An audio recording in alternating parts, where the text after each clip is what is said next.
So the first of these zones is the performance zone. So the mission there, deliver material bookings, revenues, and contribution margins in Horizon 1. It's a very, very straightforward mission.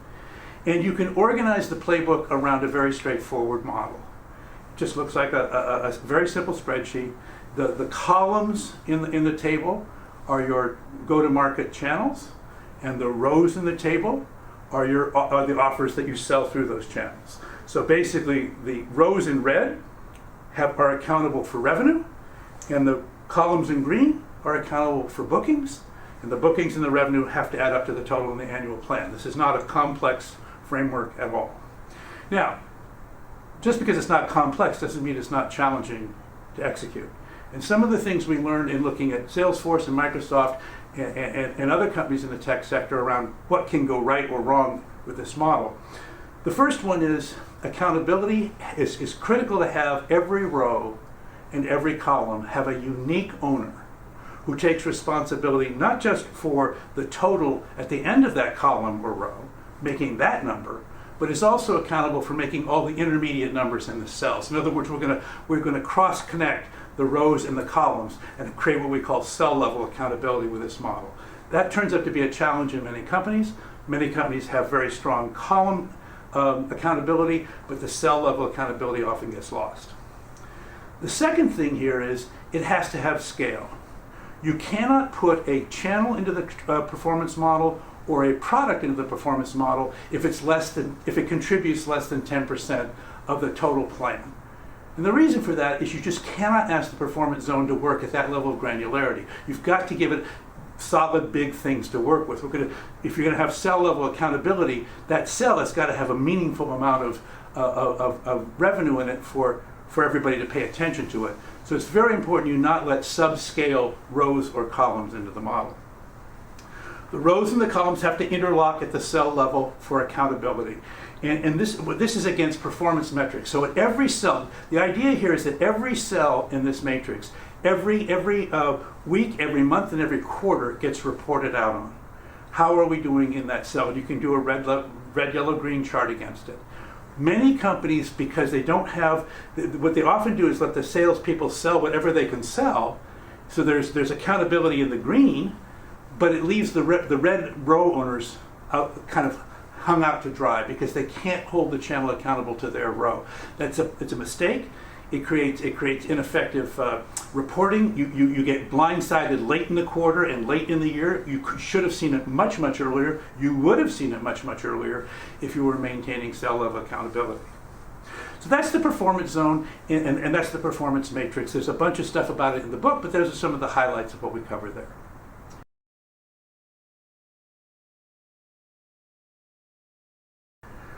Moving on to the productivity zone. Now remember, the productivity zone is a set of cost centers that's designed to do all the work behind the scenes to make the performance zone more productive, more efficient, and regulatory compliant.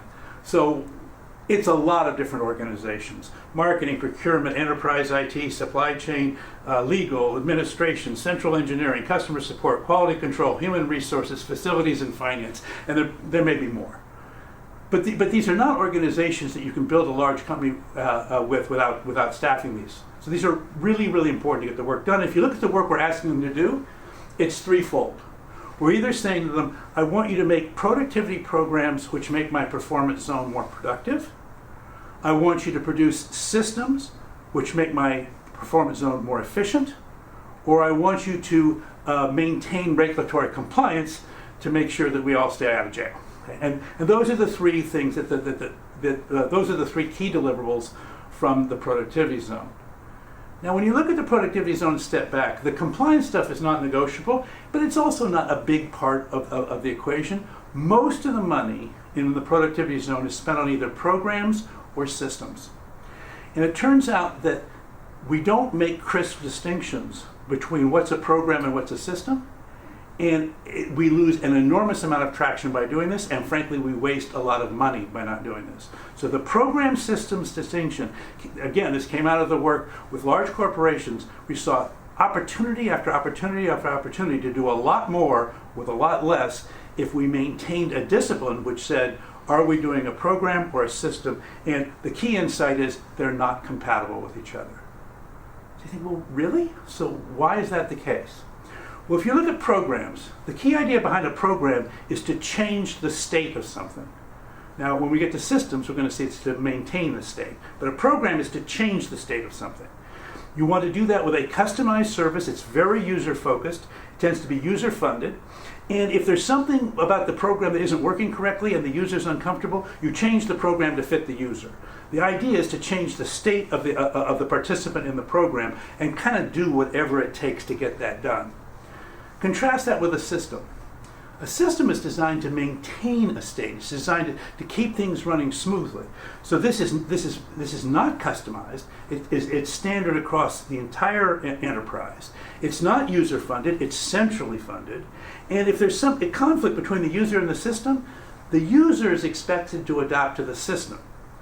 Whereas with a program, the program is expected to adapt to the user. So they're very, very different equations.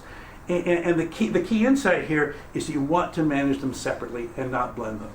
And it's kind of shocking if you care about this distinction and you start talking with your colleagues about it, you realize you blend them all the time. And when you blend them the time, you either get a program that's inefficient, or you get a system that's ineffective, and it's like, man, that's not what we want. So what you want to do when you're deploying in any of these productivity zone functions, when you're deploying outward-facing programs and systems, be very clear about which one you're doing, and be very clear about what its capabilities are and what they aren't. And so we think that what you want to do, since often you're going back and forth between programs and systems, is design kind of like an API. You know, the systems is sort of like the underlying operating infrastructure that you don't change, and programs are like the applications that go on top of an operating system that you do change. And if you keep that architecture in mind, the productivity of the productivity zone itself can skyrocket.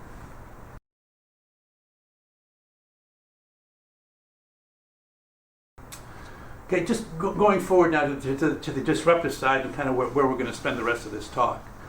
The incubation zone is where we invent the future. Okay, it's delivering viable options for the future, and it's a Horizon 3 play, so no immediate deliverables.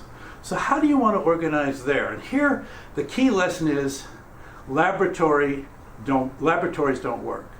We've tried laboratories for many decades in my generation, and the problem is they create great technology, but when you try to transfer the technology into the performance zone, it's not mature enough, there's not enough business value, there's not enough proven customer base for the performance zone to absorb it.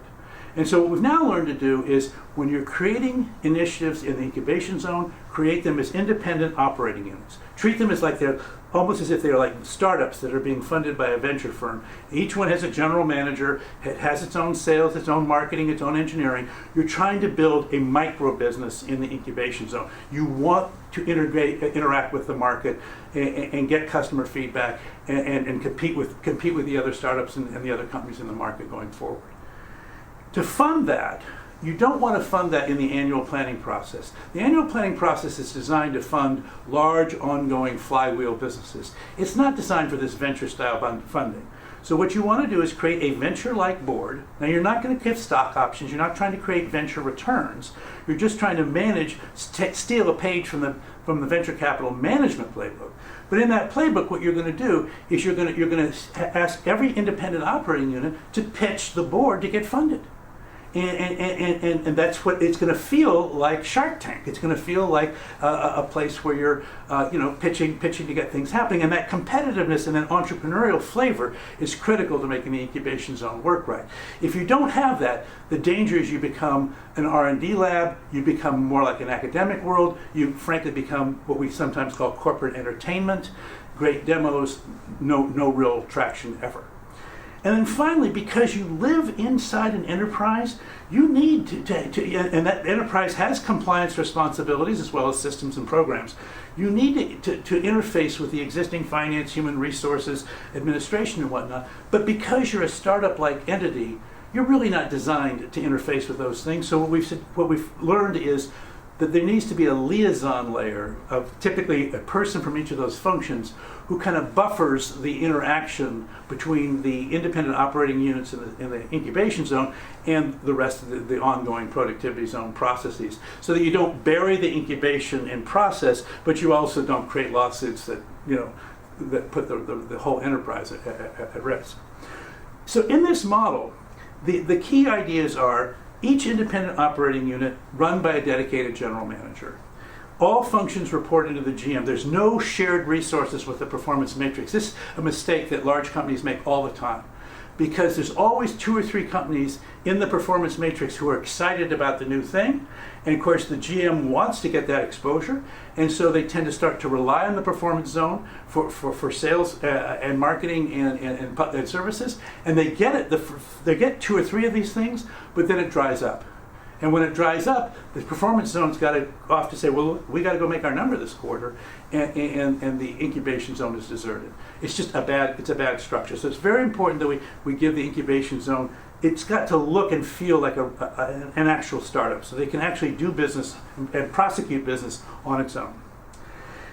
Now, the way you fund it is not by giving it some money every year, the way you would fund in the normal performance zone or productivity zone. The annual planning process is not appropriate for the incubation zone.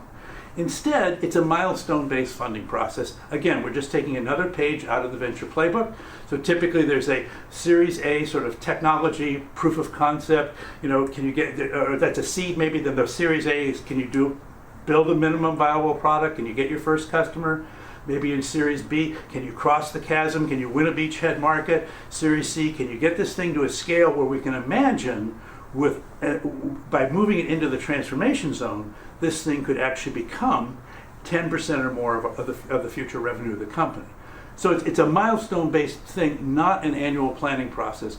And as a result, you can have one of these things go forward or get shut down in any quarter of the year. What you do once a year is set the size of the incubation fund, but you don't actually fund, you don't even discuss the companies in the incubation zone during the annual planning period. Now, the key question here is, when do you call the ball? How do you get out of the incubation zone? And it turns out that there's multiple paths out of the zone, of which the first one is the one that you're hoping for. That's the one that says you have incubated the next big thing. You're going to catch one of these waves of disruptive innovation. You're going to ride what used to be scarce and expensive, now is ubiquitous and free. You're going to use that opportunity to create an offering that's never been seen before. You're going to take the world by storm, you're going to be the iPod, you're going to be the iPad, you're going to be the iPhone, that kind of idea. Okay, that's a great outcome. It's called transitioning to the transformation zone. It doesn't happen very often. Just ask a venture capitalist. It just doesn't happen very often. So now what? If you're not the chosen one, what's left? Well, this next most valuable thing is for you to say, look, okay, we didn't quite get there, but we created something valuable. And if we can bolt it on to one of our existing lines of business in the performance zone, we can give that line of business a midlife kicker. We can give it a new lease on life. We can give it another 3, 4, 5 years of viable competitive advantage by just essentially using our technology to amplify and give it sort of its modern next generation look and feel. So it's not a home run, but it's certainly a single or a double. It's great for your batting average. A third positive outcome, not quite as good as the first two, but still at the end of the day, very much worth doing, is you say, well, we're not really going to commercialize this technology. It's whatever reason, it's just not us. But it's good technology, and we can use it internally to make ourselves more productive. We can make our data centers more effective. We can make our programming more effective, whatever it is. And so you can actually send it into the productivity zone and take advantage of it there. So those are the 3 ways you can win. Now, if you say, well, gosh, none of the 3. A fourth one is, this is actually pretty cool stuff, but it's just either the wrong time for us or the wrong fit for us. We should spin it out. We should spin it out and let it compete for venture capital in the outside world. Maybe we'll keep a stake in that and see where that goes. So that's a fourth outcome, and that's particularly good for the incubation team if they are very passionate about it, and there's no place for the new business inside your company. Then the last 2 ones are, well, okay, it wasn't our finest hour. Let's sell or for salvage whatever we have to sell, or maybe we just shut it down. But the point about this exercise is, with the incubation board in charge, you want to have very disciplined exits, very disciplined funding milestones, so that you don't have this sort of aging portfolio of mediocre innovation that tends to clog up the incubation zone in many established enterprises.